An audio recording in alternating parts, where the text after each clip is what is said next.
The sun shines brightly on a Sunday afternoon. The market near the waterfront is bustling with people. Minho doesn't come here often, but today he had a small matter to resolve. He walks with Seokjin, who keeps a step behind him. Minho is dressed in simple dark pants and a sweater, but his posture and cool, assessing gaze betray a man accustomed to power. He looks ahead, thinking about the upcoming meeting. Suddenly, his gaze catches on something. It stops. The entire noisy crowd seems to lose focus. A girl sits on a bench next to a persimmon stand. She's chewing on a cotton candy and animatedly chatting with a woman, probably her grandmother. The girl has dark, curly hair pulled back into a fluffy ponytail, and eyes. His heart beats sharply and loudly once, as if stumbling. The girl's eyes were light, incredibly light, the color of pure cold water, almost transparent, a shade rarely seen in Asia, and he had only seen eyes like those once in his life. They seemed to glow from within against her dark skin. The girl laughs, and those sky-blue eyes squint against the sun. Minho can't move. He just stares. The blood rushes in his ears, drowning out all the sounds of the market. His entire world, strict and controlled, suddenly narrows to a single point, those eyes. Seokjin, noticing that the boss has stopped, looks at him, then in the direction of his gaze. He frowns, not understanding anything. The girl finishes her cotton candy, jumps off the bench, and takes the elderly woman's hand. They turn and walk the other way, disappearing into the crowd. Minho says quietly, but very clearly, without even turning his head towards Seokjin. His voice sounds strange, muffled. Seokjin nods instantly and steps forward to follow the couple unnoticed. Minho remains standing in the middle of the crowd. He slowly raises his hand to his chest, as if checking his heart. It beats quickly and irregularly. He arrives at his office on the top floor of an office building. The view of the city is panoramic, but Minho doesn't see it. He sits in a chair, his elbows resting on the desk. The space in front of him is empty. The image of those eyes floats through his mind again and again. And other memories come to him, old ones. The ones he locked away in the deepest drawer of his mind. Iris. Her smile was as bright as the sun. She'd appeared in his life unexpectedly 6 years ago. He'd been different then. Younger, more passionate, less firmly gripping the reins of power left by his father. She was an exchange student studying Korean. They'd literally bumped into each other on the street. She'd dropped her books, and he'd helped her pick them up. She didn't know who he was. And that was the beauty of it. To her, he was simply Minho, a shy, slightly reserved young man with surprisingly calm eyes. He never talked about his family or his business, and she didn't ask. She was his complete opposite, open, loud, infectiously cheerful. They spent only a few months together. Secretly, he gave her simple things. Walks in the park, coffee from a vending machine, bus rides to the outskirts of town to look at the stars. He laughed more sincerely than ever. She called his eyes her treasures, rare and special. And then she disappeared. One day. No call, no message. Her number wasn't answered. The dorm said she'd urgently flown home for family reasons. He searched. He tried to trace her through his networks, but his influence overseas was weak. He was met with silence. First there was rage, then pain, then emptiness. Over time, he convinced himself it was just a beautiful story, a mirage. He dove headfirst into business, becoming what he is now, a cold, calculating leader, until today, until these eyes on a child's face. Seokjin returns 2 hours later. He enters the office without knocking. He has that right. Found it, he says briefly. Seokjin is a man of action, tall, fit, with an attentive gaze. He's been with Minho for years. Minho looks up at him, a silent question in his gaze. The girl's name is Lila. She's 7 years old. She lives with her grandmother. Her mother works 2 shifts as a nurse at the city clinic. They arrived in the city 6 months ago. They live modestly. Seokjin places a thin folder on the table. The girl's address, work schedule, and school. It's all here. Minho doesn't move toward the folder. He stares into space. Mother? His voice is hoarse. Mother's name is Iris Carter, Seokjin says clearly. The air in the office seems to thicken. Minho slowly leans back in his chair. Yes, it is. This is not an accident. This is not a figment of my imagination. Iris. He quietly repeats the name he hasn't spoken out loud in years. It burns his lips. Is she alone? He asks after a pause. According to the records, yes. There's no information about the child's father, Seokjin says. He studies his boss's face. He'd seen photos of Iris from an old case many years ago. He has a hunch. Minho closes his eyes for a second. The puzzle comes together in his head. Iris is gone. Now she's here, with her daughter. With the daughter who has his eyes. The girl is 7 years old. The math is brutally simple. He opens his eyes. There's no longer any confusion in them. There's an icy, focused fury and determination. I want everything. The entire history for the last 7 years. Where she's been, what she's been doing. Everything. And analysis. His voice is hard as steel again. He gestures to the folder. Priority number 1. Put everything else aside. Seokjin nods. He's already turning to leave when Minho adds, looking out the window. And Seokjin, be as careful as possible, so no one notices. Especially them. The report is in front of him the next morning. It's voluminous. Seokjin and his men worked quickly. Minho flips through the pages. Photos. Iris in a white coat, leaving the clinic, tired. Iris on the playground with Lila, laughing. A girl with a school bag at the school. And then the facts. A 7-year story. Iris left Korea pregnant. She gave birth to a daughter in her homeland, the United States. She lived with her mother. She worked and studied to be a nurse. The child's birth details. The father's name is blank. The most important document is at the very end. It's not an official document. It's the result of a private request. A genetic analysis based on samples Seokjin's men surreptitiously collected yesterday. A hair from the girl's jacket, left on the bench, and the cup Minho drank from. Probability of paternity, 99.98%. Minho pushes the folder aside. He stands and walks to the window. His face, reflected in the glass, is perfectly calm. But inside, everything is clenching into a tight, heavy knot. He breathes slowly and deeply, trying to get a grip on himself. He has a daughter. She's 7 years old. He didn't see her first steps, didn't hear her first word. He doesn't know what she likes for breakfast, what her favorite cartoons are. 7 whole years of emptiness. And then another thought occurs to him. Iris. All this time she was alone. She worked alone, raised a child alone. She didn't come to him. She didn't ask for anything. She simply took his daughter and disappeared. Minho's face. His hand clenches into a fist. He feels anger, hot and blind. At her, at himself, at the lost years. He turns from the window and looks at the photographs laid out, at the picture of Lila laughing, at her bright eyes, his. The anger slowly recedes, leaving behind a cold, aching emptiness, and a vast, all-consuming feeling he can't name. It's something new, something fragile and sharp. He sits in silence for a few more minutes. His gaze wanders over the photographs, the numbers in the report. A multitude of questions arise in his head. Why did she leave? Why didn't she tell him? What did he do wrong? He could have provided for them all. She knew who had a family. She saw his house, his cars. But she chose to leave and work double shifts. Minho feels his anger rising again. He's always been in control. But this situation, these 7 years, are completely out of his control. He became a father and didn't even know it. He's been deceived, or rather, simply left in the dark. He stands up and begins to slowly pace the office. His footsteps echo dully on the parquet floor. He thinks about the girl, about Lila. She is not to blame for anything. She simply lived her life without a father. Who answered her questions? Who protected her? Her grandmother and her tired mother? A new feeling arises in him, sharp and unfamiliar. A sense of duty. He owes something. To her. He has missed too much. He cannot turn back time, but he can change the future. Minho stops at the table. He places his palms on the glass tabletop and looks at his hands. Strong hands that hold an entire city in fear, but they have never held his daughter. The decision comes instantly and definitively. It's ironclad. All negotiations, all plans, all cautious approaches are canceled. Now, he dials Seokjin's number. Car 5 minutes. We're heading to the address on the report, he says, not waiting for a greeting. There's a brief pause. Boss, maybe you should first.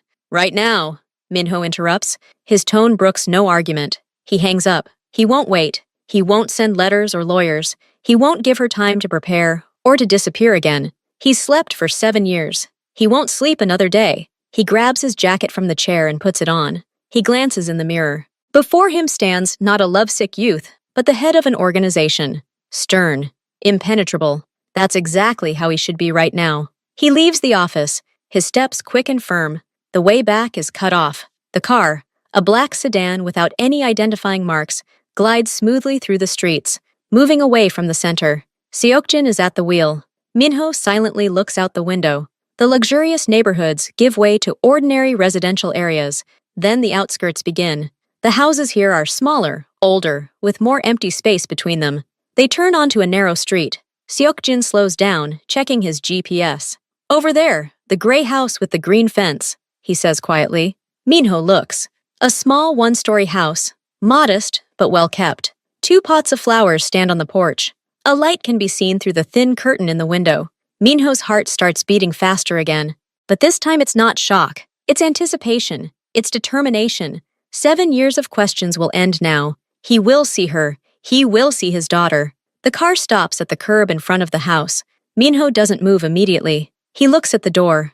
Behind that door lies his entire past life, the one he thought was dead, and his entire possible future life, the one he never even dreamed of. He takes a deep breath. His face becomes a stony mask. All emotions are hidden deep inside. On the surface, only cold concentration. Wait here, he says to Seokjin without looking at him. He opens the door and steps outside. The evening air is cool. He adjusts the cuff of his jacket, a purely mechanical movement. His steps echo loudly on the asphalt. He crosses the narrow street. He approaches the gate in the green fence. The click of the latch seems very loud to him. He walks down the short path to the porch. 2 steps up. He finds himself in front of a wooden door. From behind it comes the soft sound of a television and some children's laughter. Minho pauses for a second. His hand slowly rises. He doesn't ring the doorbell, which is out of sight. He clenches his fist and knocks on the door several times, firmly and rhythmically. The sound of the TV inside fades.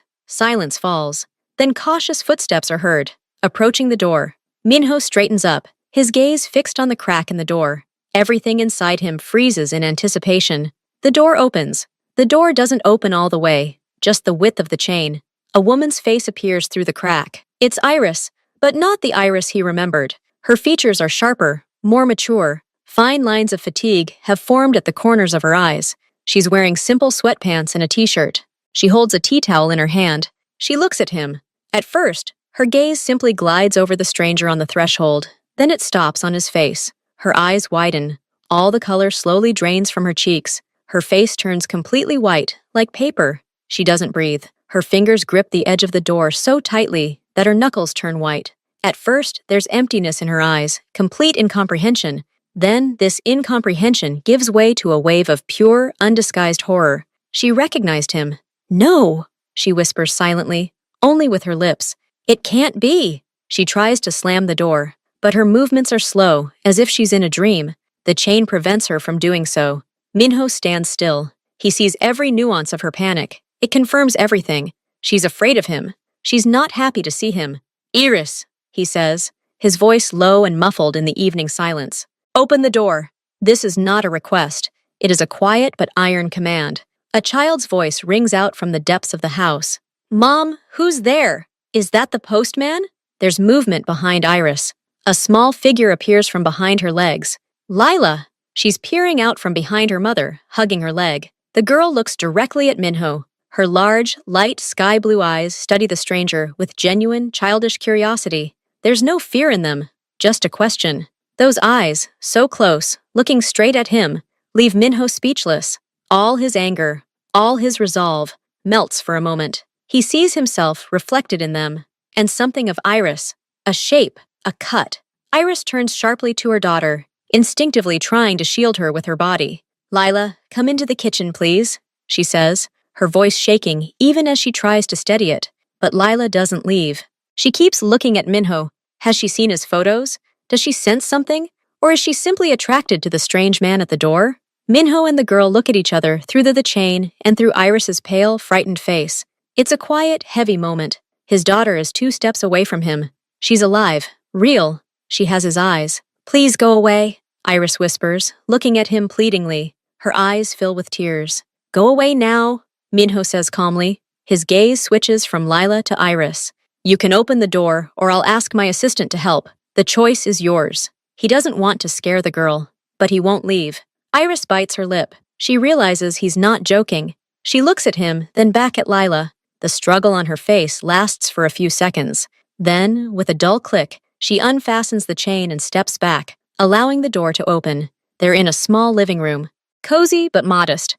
A baby blanket lies on the sofa, and a coloring book is on the table. Iris persuaded Lila to go to her room, promising to explain everything soon. The girl left reluctantly, constantly glancing back at Minho. He stands in the middle of the room, too big for the space.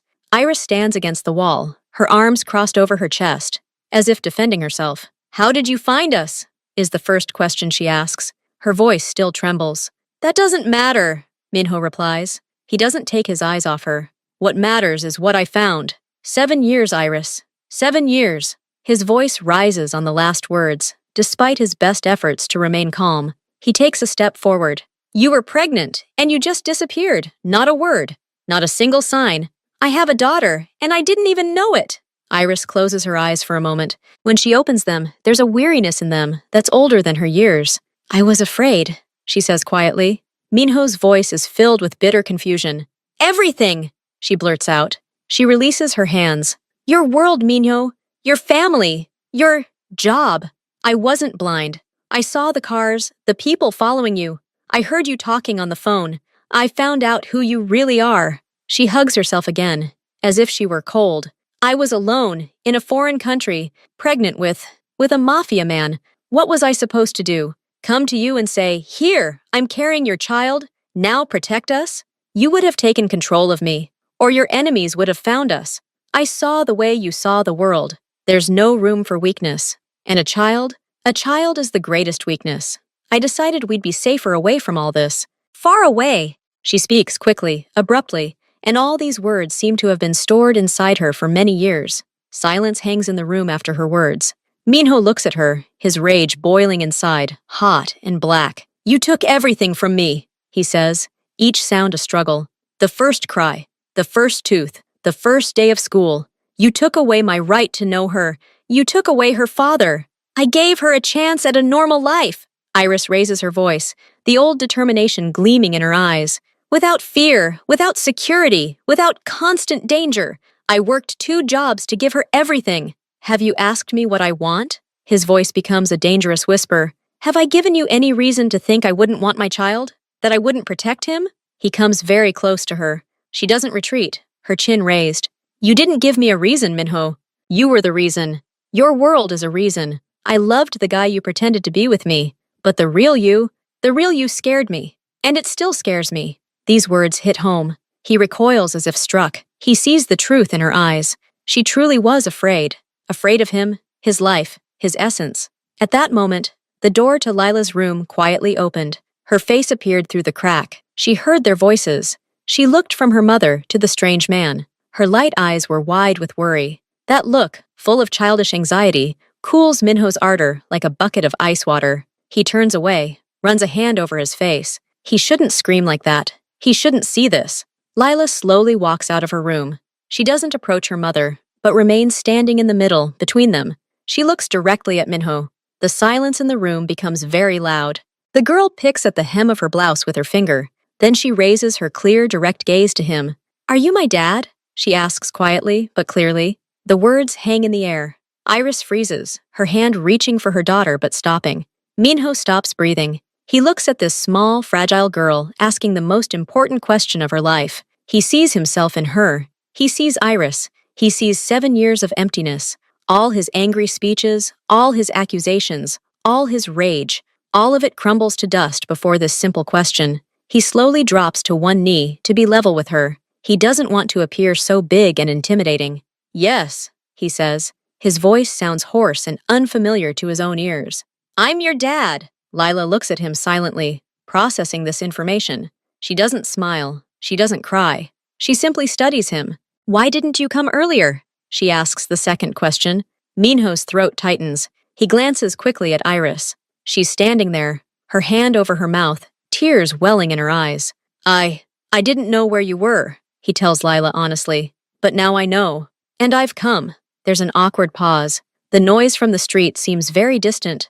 Iris is the first to come to her senses. She wipes her eyes with the back of her hand and takes a deep breath. "Lila, please go finish your drawing. The adults need to talk for a bit," she says, her voice under control again, albeit very tired. Lila nods, but before leaving, she glances at Minho again. There's more to her gaze than just curiosity now. There's something new, something bewildered. As the girl leaves, Iris turns to Minho. "What now? You came. You saw. What do you want?" Her tone is defensive again. Minho stands up. His knees are a little numb. He feels out of place in this small, warm room. I want to know my daughter, he says simply. I want to talk. I'm not just going to leave.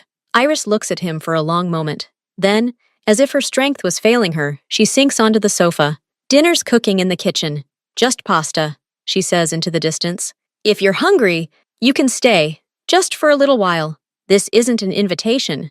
It's capitulation. She's too shaken to fight any longer. Minho nods. He takes off his jacket and carefully hangs it over the back of a chair. They eat in the small kitchen. Lila sits between them. She periodically steals glances at Minho. Iris is silent. Minho. He tries to eat, but the food seems tasteless to him. He watches Lila carefully twirl pasta around her fork. He listens as she tells her mother about something that happened at school. He sees their ordinary life. He is an outsider here, an intruder. But when Lila, carried away by her story, accidentally touches his hand with her small one, he freezes. This simple touch burns his skin. This is his daughter. She is here. She is real. The evening passes slowly, in a heavy but sometimes touching silence. Iris is washing the dishes. Lila is drawing again.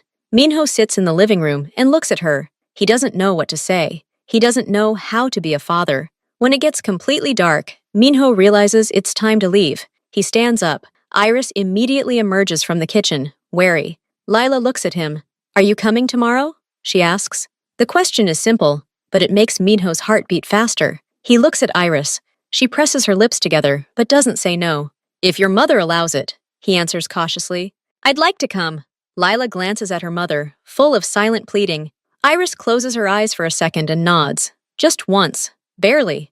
Okay, Minho says. He puts on his jacket. He feels ridiculous, like a giant in this small apartment. See you tomorrow. He goes outside. The night seems very black after the warm light of the house. He gets into Seokjin's car. Seokjin asks, seeing his thoughtful face, leave 2 people here, Minho says quietly, looking at the illuminated window of the house. Let them watch. Day and night. Discreetly. No one can know they're here, and no one can approach them without my permission. Seokjin glances at the house briefly and nods understandingly. Got it. The car starts moving. Minho looks out the window.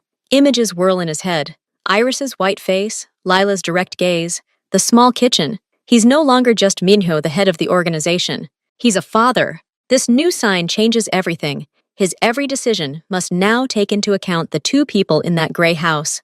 The next day, Minho arrives in the afternoon. He rings the doorbell. Iris opens it. She looks even more tired, as if she hadn't slept all night. Where is Lila? He asks. At school. I work the evening shift, she replies shortly. You didn't tell me you'd be home so early. I wanted to talk. Without her, Minho says, stepping inside without waiting for an invitation. They're back in the living room. Iris doesn't sit down. About what? About security. I have people around your house right now. 2 of them. They'll be changing shifts. They're here to make sure no one else disturbs you. Iris's face contorts with anger and disappointment. What? No! You couldn't! You promised to leave us alone. I didn't promise that, Minho retorts coldly. And this isn't to control you. It's to protect you. My world, as you call it, doesn't forgive weakness. Now that I'm here, you've become a target. My people will ensure that nothing happens to you. This is exactly what I was afraid of, she screams. You bring your danger to our doorstep. We lived quietly for 7 years, and in one day, you destroyed everything. You lived 7 years without a father for my daughter. He raises his voice in response. I won't let anything happen to you. This is not up for discussion. This is my home, my life. You have no right. Her eyes filled with tears of rage. I have every right when it comes to my daughter's safety, Minho says, his tone final. You may hate me for it. You may be afraid, but they will remain. They will be unnoticed. Lila must never know about them or feel threatened. That's my condition. They stand facing each other like 2 adversaries on a battlefield. Between them lies a chasm of 7 years of fear, mistrust, and a new, fragile reality. Minho knows he's just crossed a line. But in his world, there are no half measures. Protection must be absolute. Even if the objects of protection hate the very thought of it, Iris reluctantly agrees to go for a walk. She stands on the porch and watches Minho and Lila walk to the car. Lila holds her father's hand. It was her initiative. Minho froze at first in surprise, then carefully squeezed the small fingers in his palm. He takes her to a large central park. He puts her on a swing. At first, he pushes her awkwardly, too hard, and she squeals with delight. Then they go feed the ducks. Lila chatters nonstop. She talks about her best friend Sophie, about how she dislikes broccoli, about her dream of becoming a cooktis, a veterinarian. Minho listens silently. He asks short questions. What else? Why? He learns that she loves animals but is afraid of big dogs, that she likes to draw dinosaurs, that she wants to learn to ride a bike, but they don't have one. He observes her character. She's not shy. She's curious and asks him questions in return. Where do you work? Do you have a dog? He answers evasively but honestly. I have a big office. No dog, but maybe someday. She laughs loudly and infectiously when a pigeon tries to steal a whole piece of bread from her. Her laughter tickles his heart. He sees himself in her, his stubborn chin, and Iris, her wide, open smile. As they walk back to the car, she takes his hand again. I liked it, she says simply. Me too, he replies. And it's true. For the first time in years, he feels not control, but simply a calm, warm connection. He brings Lila home late at night. Iris opens the door, and she's already in her robe. Lila, tired and happy, rushes to her mother to tell her about the ducks and the swing. Iris looks at Minho over her daughter's head. There's less panic in her gaze, but still plenty of caution. Thank you for bringing her home on time, she says formally. Mom, can Dad stay for tea? Lila asks, looking at Iris with pleading eyes. Iris hesitates but nods.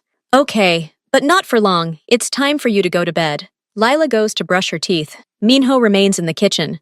Iris silently puts on the kettle. The silence between them is tense, but not as hostile as the first day. She's a good girl, Minho says, looking at his hands on the table. I know, Iris replies quietly. She leans against the counter, crossing her arms. She looks out the window at the dark street. She was always sunny, even when things were hard. Minho feels a familiar pang of guilt. You should have told me, he says, but without the previous fury. Now there's only a tired bitterness in his voice. Iris turns to him. Her face looks very tired in the light of the kitchen lamp. What would change, Minho? Would you give up everything? Stop being who you are? Say to your enemies, sorry, I have a daughter now. Let's live in peace. He can't find what to say, because he knows the truth. No, not then. 7 years ago, he was a different man, tougher, hungrier for power. I would have protected you, he insists. That's the only thing I ever believed in, that you would protect us, locked us in a golden cage, watched over by your people. Like now, I didn't want that life for her. I wanted her to be free. The kettle boils. Iris turns away to make tea, her shoulders tense. I didn't know it would hurt so much, she says quietly, as if to herself. Seeing the way she looks at you, how happy she is. For 7 years, I was everything to her. And now she has you. There is no jealousy in her voice, but a deep, old sadness and fear of losing her daughter. Minho stands up and approaches her. Not close, but close enough that she's forced to look at him. I don't want to take her away from you, Iris. I want to be a part of this, a part of your life. She looks at him, and finally, there's no fear or anger in her eyes, only weariness and doubt. Your world and our life, they don't fit together, Minho. Sooner or later, one will destroy the other. I dread that day. He wants to say something, to refute it, but he can't, because part of him knows she might be right. He puts the envelope on the table. This is my direct line. Just you. Call any time. If anything. Anything. He leaves, leaving her alone in the kitchen with 2 mugs of undrunk tea. 2 days later, Seok-jin enters Minho's office without his usual reserve. His face is serious. Boss? Problem. Minho puts the papers down. Which one? Changmin's people. They found out about the girl. It's just rumors so far, but they're already digging. One of their men was asking questions this morning near Lila's school. Our guys pulled him aside, but the fact remains. A chill runs down Minho's spine. Changmin is his old rival, tough, unscrupulous. If he realizes Minho has a weakness, what exactly did he ask? Minho's voice was calm, but inside, everything was clenched. He asked if the black car often came to pick up the girl, who the man was, who was walking with her. Little things, but the direction was clear. Minho slowly stands and approaches the window. His city, his domain. And now there's a tiny, fragile speck in it, one that could destroy everything. Increase surveillance, double it, discreetly, and find whoever asked the questions. Bring them to me, politely. I want to talk. Understood. As Seok-jin leaves, Minho glances at his phone. He needs to warn Iris. But how? Tell her that his worst fears are coming true? That her fears were justified? He arrives at their place in the evening. Lila is already asleep. Iris opens the door, seeing his serious face, and silently lets him in. What happened? She asks immediately, without preamble. He tells it, briefly, without embellishment, about Cheng Min, about the questions at school. He sees how with every word he says, she hardens. See, she whispers when he finishes. I told you. Your world has found us. My world was always here, Iris. You just didn't want to see it. But now it's noticed you, and I can't ignore it. He pauses, looking her straight in the eyes. You have to move in. With me, in my house. There's security, high walls, a security system. It's the safest place. Iris looks at him with disbelief, as if he's asking her to move into a cage. No, never. This is exactly what I've always been afraid of. This isn't a prison. This is security. He raises his voice, trying to get through to her. Do you think these people will just ask questions? If they realize Lila is my daughter, they'll use her against me. The easiest way. Is that what you want? I want to live a normal life, she practically screams back. Normal life ended the day you gave birth to my child, he snaps. Now there's only safe life or dangerous life. Choose. They stand in the cramped hallway, breathing heavily, like two boxers between rounds. I'm not going, Iris says firmly, and you can't make me. We'll run for our lives like last time. You won't escape this time, Minho says coldly. My men will follow you anywhere. For your own safety. Better to be protected in one place than to be a tumbleweed with a tail of guards. She realizes he's right. She's trapped. Her eyes fill with tears of helplessness. Please don't do this, she whispers pleadingly. But in his gaze, she sees unwavering determination. He's made his decision, and this time she won't be able to convince him otherwise. The decision is postponed for a day. Iris hopes Minho will come to his senses. But the next day, an incident occurs. Lila's grandmother usually picks her up from school. That day, as they walked out the gate, two men in casual clothes approached them. They were smiling. One of them handed Lila a piece of candy. Hi, girl. We're friends of your dad's. He asked me to give you a gift. Come with us. We'll give it to you. Grandmother, an experienced and vigilant woman, immediately realized something was wrong. She tightened her grip on Lila's hand and tried to move away. But the men blocked their path. Seokjin emerged from around the corner. He walked quickly and, without further ado, stood between the family and the strangers. I think you have the wrong address, gentlemen, he said quietly, but clearly. The girl will not be coming with you. The men took one look at him, realized they were no ordinary passerby, and muttering apologies, quickly left. Seokjin immediately drove Lila and Grandma home and called Minho. Minho arrived 15 minutes later. Iris opened the door. Her face was gray with fear. Lila stood behind her, hugging her mother tightly around the waist. The girl was crying. Mom, I was scared, she sobbed. Iris looked at Minho. All her anger, all her resistance vanished.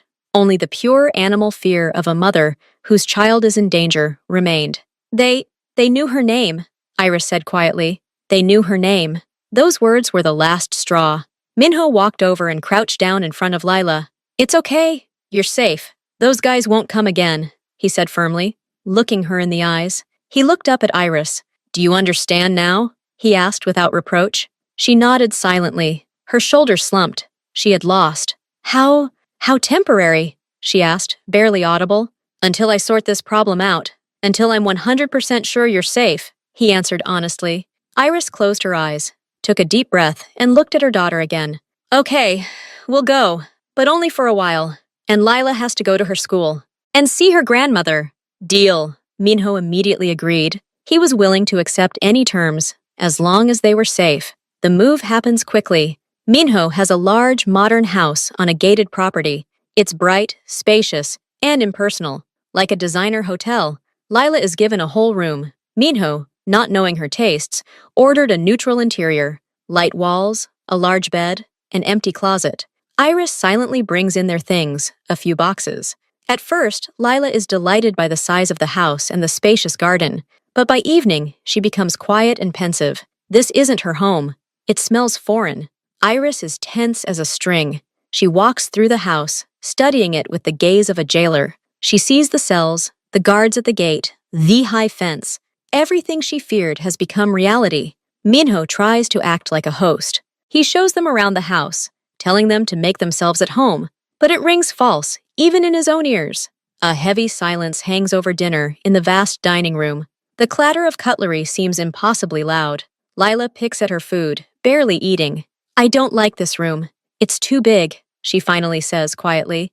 Iris gives Minho a reproachful look. Like, see, Minho says, but there's no confidence in his voice. Tomorrow we'll buy you whatever you want. Toys, posters, everything. Lila nods without looking up. After dinner, Iris puts Lila to bed. Minho remains in the living room. He feels like a stranger in his own home. His home is now filled with quiet reproaches and childish fear. Iris leaves Lila's room. She pauses in the doorway. She was crying. She said she wanted to go home, she says without emotion. This is her home now, Minho answers stubbornly. No, this is your fortress, and we are your prisoners. You have achieved your goal. She turns and goes into her room, assigned to her next to Lila's. The door closes with a quiet but distinct click. Minho is left alone in the vast, quiet living room. He's achieved his goal. They're safe. But why does this feel like defeat? Seokjin delivers the report 3 days later. Minho studies the report in his home office. The house is quiet, with Iris's quiet footsteps and Lila's laughter echoing through the walls as she slowly begins to settle in. It's clear, Seokjin says, pointing to the photo. Chang-min, he's not hiding. He's angry about the port fiasco last year. He thinks you played him unfairly. Now he's found your weak spot. Minho looks at a photo of an elderly man with a hard gaze.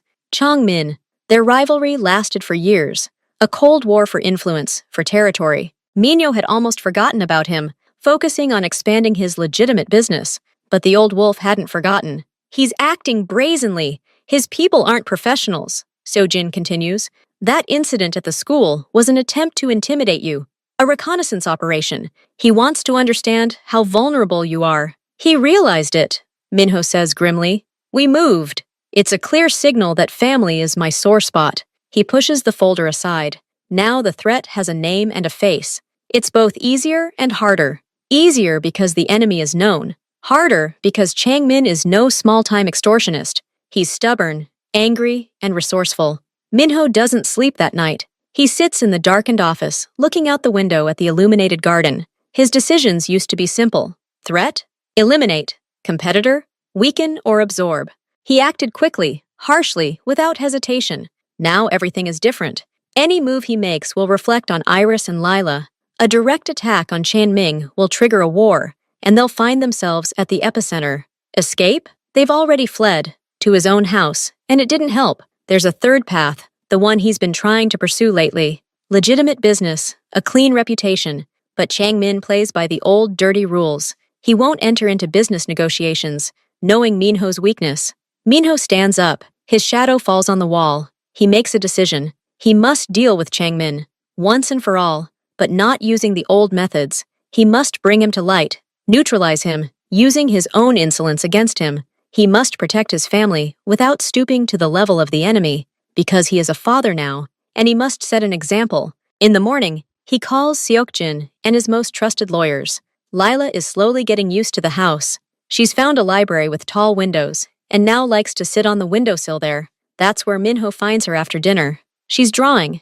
This time, not dinosaurs, but a house. A small gray house with a green fence. Is this our old house? Minho asks cautiously, sitting down next to her. Lila nods, not looking up from her drawing. I miss it, she says quietly. Minho feels a pang in his chest. You don't like it here? It's too quiet. And you can't see anything over the fence, and there was a park across the street, and I saw the neighbor's dog. She puts down her pencil and looks at him with her bright eyes. Dad, are these bad guys because of you? Because of your work? The question is as direct as a blow. Minho wants to lie, to cover for her, but he sees in her gaze not childish fear, but a need to understand. Yes, he answers honestly.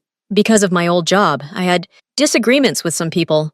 And they want to hurt us so they can hurt you? She puts it so simply and so terrifyingly precisely. Yes, but they can't.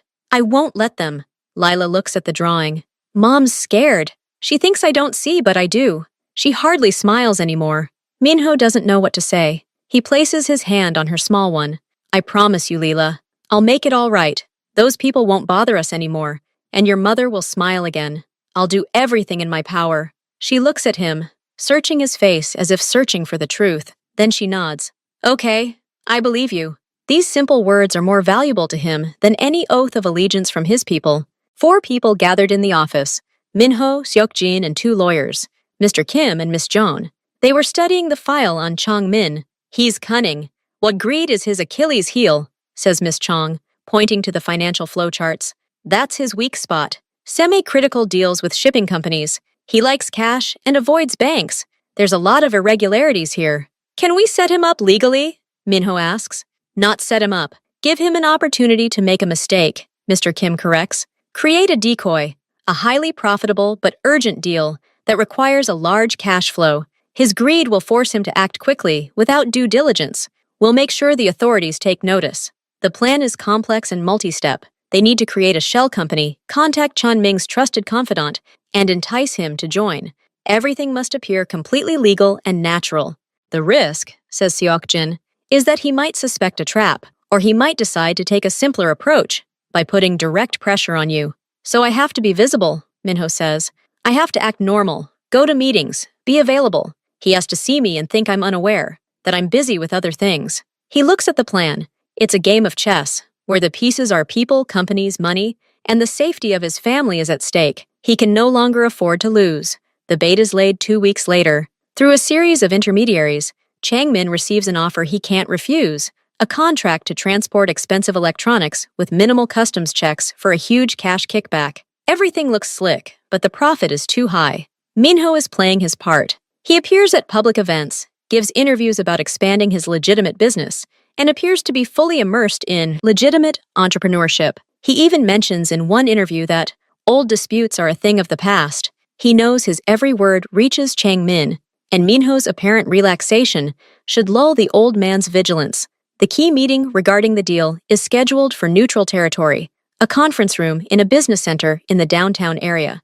Officially, these are negotiations between Chang Min's transportation company and a fictitious decoy firm. But Seokjin receives information that Chang Min will be arriving in person to oversee everything. He's taken the bait. Minho is in his office nearby that day. He's waiting.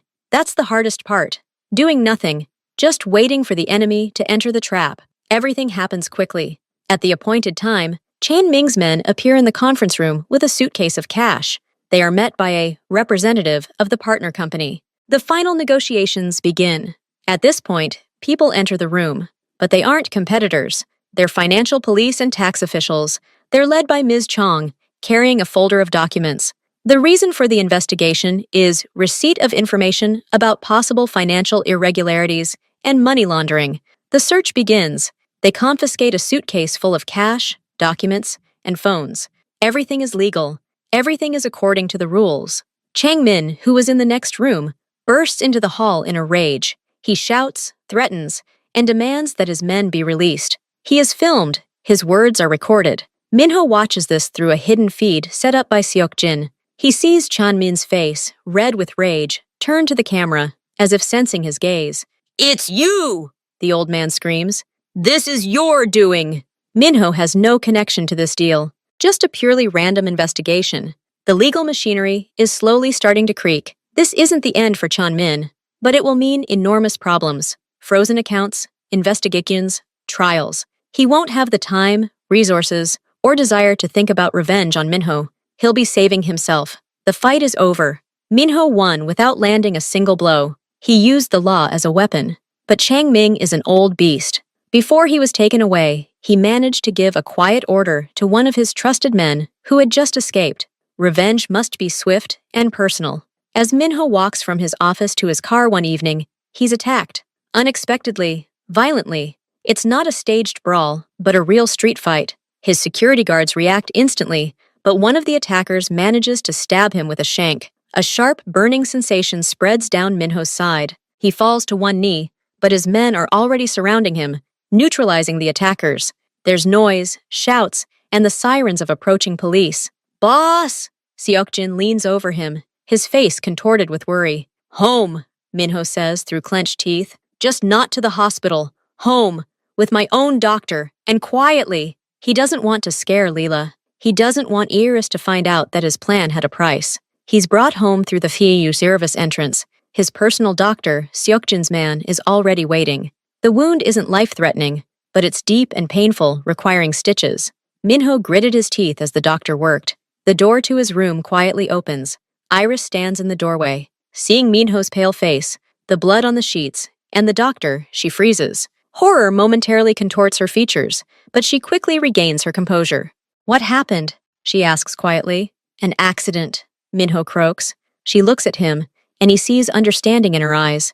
She knows it wasn't an accident. The doctor finishes, gives instructions, and leaves with Seokjin. Iris approaches silently, takes a wet wipe from the nightstand, and gently wipes the cold sweat from his forehead. Her touch is gentle, but her hand is shaking. "Leela?" he asks. "She's asleep. She doesn't know anything." Minho closes her eyes, feeling weak from the blood loss and relieved. She's asleep. She's safe. Iris sits on the edge of the bed. She doesn't leave. She sits in silence, and Minho feels her presence like something warm and solid in a room filled with pain. Old feelings, buried under layers of anger and fear, stir within him. But right now, he's too weak to analyze them. He simply looks at her profile in the light of the nightlight and falls asleep. The next day, Minho hides his pain by wearing loose clothing. He goes out to breakfast, moving a little slower than usual. Lila, busy with her porridge, doesn't notice. Iris notices. She silently pours him some tea and places it in front of him. Their gazes meet. There's no longer the icy fear or accusation in her eyes. There's anxiety, weariness, and something new, recognition. After breakfast, Lila goes to watch cartoons. Iris approaches Minho, who is standing by the window, leaning sideways on the sill. He won't be a problem anymore?" she asks quietly, referring to Changming. "No, he has other things to worry about now. For a long time." She nods, looking at her hands. You could have done it easier, the old way, but you didn't." "I promised," he says. "And I'm trying to be different. For her, for you." He sees her throat tremble. "This house, these walls, they still frighten me," she admits. "But yesterday, when I saw you, I realized I wasn't afraid for our freedom. I was afraid for you." This confession changes everything between them. "I'll do everything so you don't feel like you're in prison here," Minho says. "You can walk, go anywhere. The guards will just accompany you, without interfering. School, parks, cafes. Your mom can come visit whenever she wants." She looks at him with a long, searching gaze, as if seeing for the first time the man she once loved. "Give me time," she finally says.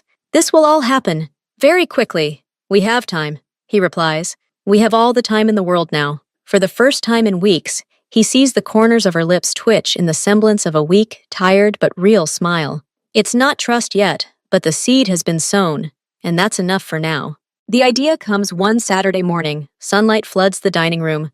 Minho watches Lila dig into her bowl of porridge with her spoon. "What if we all go somewhere together today?" he asks, looking between Lila and Iris. "Outside the city, into the countryside, without security nearby. Just us." Lila freezes. A spoonful to her mouth. Her eyes grow wide. "Really? For a picnic?" Iris, washing dishes at the sink, slows. She turns, studying his face. "Is it safe?" she asks quietly, but there's a glimmer of something long forgotten in her eyes. Anticipation. "Seokjin will check the place. The guys will be at a distance. They won't even be visible, I promise," Minho says. He's speaking more to her than to his daughter. Lila's burning gaze. "Fine," she says, and adds with a slight, barely perceptible smile, "but only if we make the sandwiches ourselves." They're driving Minho's car, not the black one, but a simple SUV. Lila sits in the back, constantly commenting on everything she sees outside the window. Iris silently watches the fields pass by. Minho drives, an unusually calm expression on his face. The location is a clearing near a small, clear lake, an hour's drive from the city. The security cars are parked by the main road. They are alone. Sunshine, grass, silence broken only by birdsong.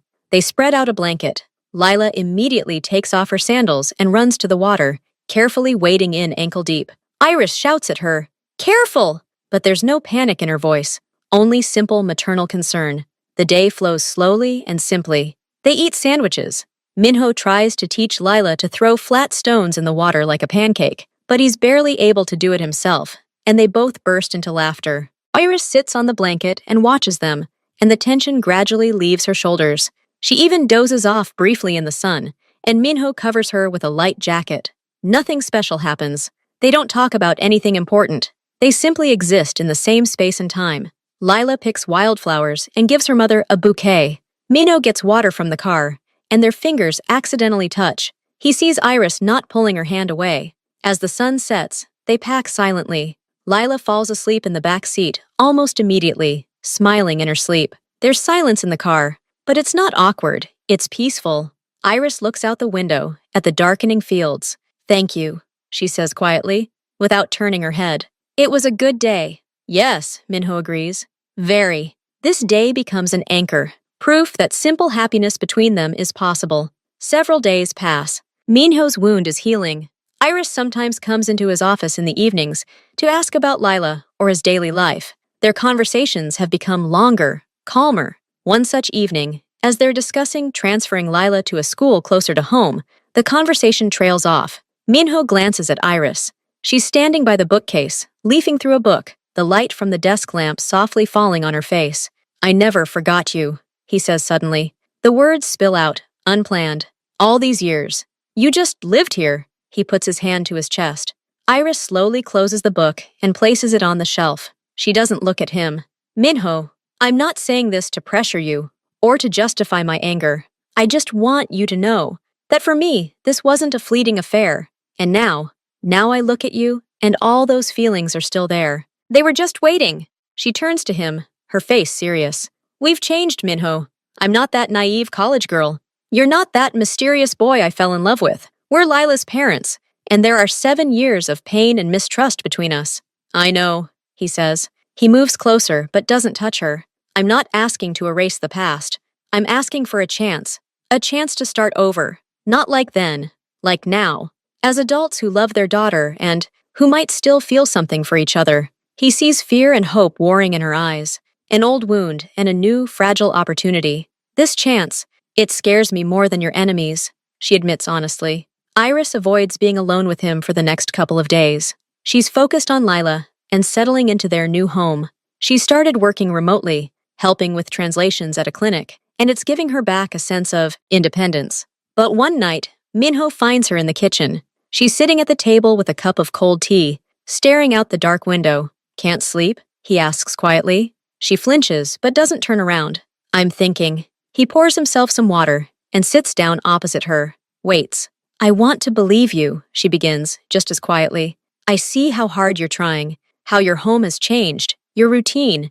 You spend more time with Lila than in your office, but..." She finally looks at him. "But I'm afraid this happiness is fragile, like a glass ball. Beautiful, but one wrong move, one reminder of your old world, and it will shatter, and it will cut Lila first." Minho listens without interrupting. He understands her fear. He lives with it himself. "I can't promise the danger will go away forever," he says honestly, "but I can promise that I'm doing everything I can to minimize it, that my family always comes first now, that I'll prove to you and her every day that we can be a normal family, as normal as we can be." Iris drinks iced tea, wincing. "Give me time, Minho, just time, to get used to it, to stop expecting a catch, to see that this new life isn't a temporary respite, but the real thing." "As long as you like," he agrees immediately. "I'm in no hurry. I'm already here." Lila becomes the bridge between them. She's no longer shy about calling Minho daddy. She runs into his office to show him her new grade. She drags him into the garden to look at a bug she found. One day, after a fun 3-player board game, Iris goes into the kitchen to make tea. Lila stays with Minho in the living room, building a block tower they hadn't finished during the game. Suddenly, without raising her head, she asks, "Dad, will you stay with us forever?" Minho freezes. The sound of a kettle being placed on the table comes from the kitchen. He knows Iris heard it too. "I really hope so," he answers cautiously. "But it's not just up to me." Lila looks up at him with clear eyes. "From whom else? From your mother. She should be happy here too. She should want us all to live together." Lila considers this seriously. "She smiles more often now," she states, as if stating a fact. "And she sleeps better. She used to wake up a lot during the night." She stands up, walks over to him, and wraps her arms around his neck. Her embrace is strong and trusting. "I want you to stay. Forever." At that moment, Iris emerges from the kitchen. She's heard everything. There's no horror or anger on her face. There's a deep, bottomless tenderness for her daughter, and a complex mixture of fear and hope as her gaze meets Minho's. Lila's question, so simple and direct, sweeps away the last complicated barricades. It puts everything in its place. Not the past, not the fears, but the present and future of their daughter. The next morning, Minho holds a long meeting with Seokjin and his top managers. He restructures the management structure. "I'll remain the owner and the boss," he says clearly, "but operational management, day-to-day matters, and ongoing transactions, all of that is now your responsibility, Seokjin, and the board of directors. I'll be involved in strategic decisions, but my time from 9 in the morning to 7 at night belongs to my family. That's non-negotiable." Silence falls over the room. Then Seokjin, the corners of his lips twitching into a semblance of a smile, nods. "Got it, boss. We'll get through this." This isn't retirement. It's a shift in responsibility. Minho no longer wants to be the one immersed in work 24/7. He wants to be the father who picks up his daughter from school, maybe the husband. He tells Iris this decision over dinner. She listens silently, pushing food around her plate. "Are you sure?" she finally asks. "This is a huge part of your life. The most important part of my life is sitting at this table," he replies, looking at her and Lila. "Everything else is just a means to protect and provide for that part." Iris says nothing. But that evening, when Lila falls asleep, she finds him in his office. She approaches him and, after a moment's hesitation, places her hand on top of his on the desk. "Thank you," she says simply. This light gesture, this touch, means more to him than any words of agreement. A year later, they don't live in that cold mansion, but in a new house. It's also in a gated community, but it's smaller and cozier, with a large garden and a small treehouse for Lila.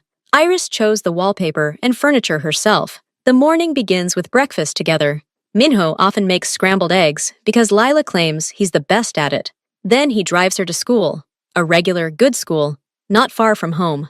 Iris has returned to work as a nurse, but now at a private clinic with flexible hours. Sometimes she and Minho pick up Lila together, and they go to a cafe or straight to the park. Their life isn't perfect. Sometimes Minho leaves for urgent meetings. Sometimes Iris wakes up in the night from an old nightmare and goes to check on Lila. Sometimes they argue over trivial things, about parenting, about plans. But these arguments quickly end because they now have a common ground: their love for their daughter and their growing strengthened feelings for each other. In the evenings, the three of them often sit together in the living room. Lila does her homework, Iris reads a book, and Minho reviews reports. Sometimes their eyes meet, and they exchange a quiet, calm smile. Changmin lost his influence long ago after a series of legal battles. The world around him is calm. Lila falls asleep in her room, filled with toys, drawings, and photographs. One of them shows the three of them in that same clearing by the lake, all laughing. She knows her dad is an important man with a serious job. She knows there's security around their house, but she also knows that Dad always comes to the school party. That he's as afraid of spiders as she is, and that he holds Mom's hand when they watch movies. She doesn't have just one support system. She has two: her mother, who went through everything to protect her, and her father, who changed his world to find them and never let them go. They are a family, not the one they dreamed of in their youth, not the one they planned, but the one they have, and that's what matters most. Their life is finding a rhythm. It's no longer the anxious silence of a siege or the ecstatic novelty of the first days, but the calm, confident beating of a family's heart. Lila's grandmother, Mrs. Carter, arrives at their new home. She surveys the large but cozy house, the garden, and the well-kept kitchen. She stares long and hard at Minho as he helps her with her bag. Over dinner, she asks him direct questions about his work and his plans for the future. Minho answers honestly, without embellishment, but also without his previous sullen reserve. He talks about business, about the foundation that helps children's hospitals, and how his main project now is his family. After dinner, when Lila drags Grandma to show off her treehouse, Iris stays with Minho in the kitchen. "She's testing you," Iris says quietly, washing the cups. "I know. And she has every right to," Minho replies calmly, drying the plates. "Aren't you angry?" "No. She protected you all these years when I was gone. I'm only grateful to her." Minho, a brief but tight hug as she says goodbye. "You're raising a good girl. Keep it up," she says, her eyes filled with firm, well-deserved approval. This small event becomes another building block in the foundation of their new life. One day, Seokjin arrives with a report. He holds an envelope. He places it on Minho's desk in his office. From old partners in the South, an unspoken invitation. A big deal. A very profitable one. But with the old rules. Minho doesn't open the envelope. He looks at Seokjin. You know my answer. They insist. They say only you can guarantee it, that it's a return to the roots. My roots are here now. Minho points his finger at the floor, as if referring to the entire house. My answer is no. Politely, but firmly. All legal projects are open to discussion. Anything else is off the table. Seokjin nods, and the look in his eyes isn't disappointment, but respect. I'll tell you that. After Seokjin leaves, Minho finds Iris in the hallway. She's leaning against the doorframe and must have overheard the conversation. You don't even have to tell me this, she says. I want you to know, to see that the choice is always made in favor of this house, in favor of our rules. She comes up to him, takes his hand, and simply holds it in hers. This silent thank you means more to him than any words. A few more months pass. The day comes when Lila is performing in the school play. She plays a tree. She has one line. Minho and Iris are sitting in the third row of the school auditorium.